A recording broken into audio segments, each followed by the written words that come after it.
আসসালামু আলাইকুম। আজকের এই ভিডিওতে আমরা জানব কেউ যদি আপনার মেসেঞ্জারে ব্লক মারে, সেই ব্লক আপনি কিভাবে আনব্লক করবেন এবং তাকে কিভাবে রিটার্ন মেসেজ করতে পারবেন। আজকের ভিডিওতে আমরা একটি নিউ মেথড শেয়ার করব, যেটার মাধ্যমে আপনি ব্লক করা ব্যক্তির সাথে কথা বলতে পারবেন। প্রথমে ব্লক করা ব্যক্তির সাথে কথা বলার জন্য অথবা ফেসবুক মেসেঞ্জার আনব্লক করার জন্য আপনাকে দুটি জিনিস লাগবে। একটি হলো ফেসবুক লাইট অ্যাপ্লিকেশন এবং আরেকটি হলো আপনার ফেসবুক একটি ফেক অ্যাকাউন্ট।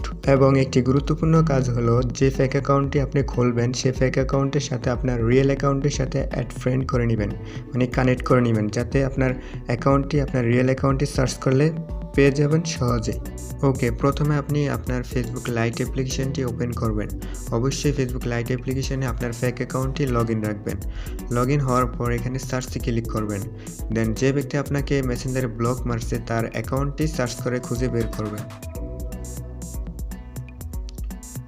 ওকে, যে ব্যক্তি আমাকে মেসেঞ্জারে ব্লক মারছে তার অ্যাকাউন্টে আমি পেয়ে গেছি। এখানে দেখতে পারবেন যে মেসেজ একটি অপশন আছে, মেসেজে ক্লিক করবেন। যে কোনো একটি টাইপ করে মেসেজ সেন্ড করবেন। ওকে, সেন্ড হওয়ার পর এখানে দেখতে পারবেন যে সেটিংস একটি অপশন আছে, সেটিংসে ক্লিক করবেন। দেন এখানে দেখতে পারবেন যে create group set with Tausif, এখানে ক্লিক করবেন। ওকে, ক্লিক করা হলে এখানে আপনার অ্যাকাউন্টটি সার্চ করবেন, আপনার মেইন অ্যাকাউন্টটি সার্চ করবেন।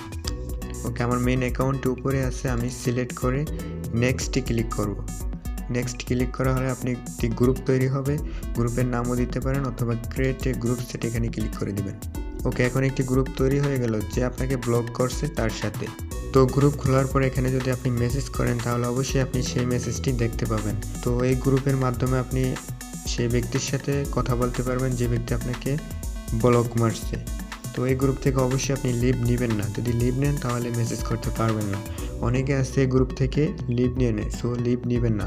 এই গ্রুপের মাধ্যমে আপনি যে ব্যক্তি আপনাকে ব্লক মারছে তার সাথে কিছু কথা বলবেন, রিকোয়েস্ট করবেন যে আপনার মেসেঞ্জার পার্সোনাল মেসেঞ্জার আনব্লক করার জন্য। তো রিকোয়েস্ট করে তার কাছ থেকে আনব্লক করতে পারেন।